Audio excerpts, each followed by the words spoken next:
Deyirlər İlham Əliyev Qarabağı alıb. Ancaq Qarabağ alan 2017-ci ildə öz ordusuna qarşı Tərtər qətliamını törətməzdi.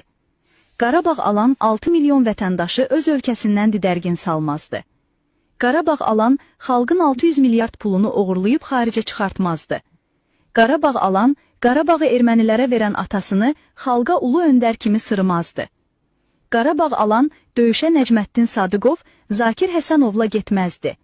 Qarabağ alan döyüşün 7-ci, 13-cü, 21-ci günü döyüşü saxlamazdı, üstələdiyi düşmənə sülh bağlayaq təklif etməzdi.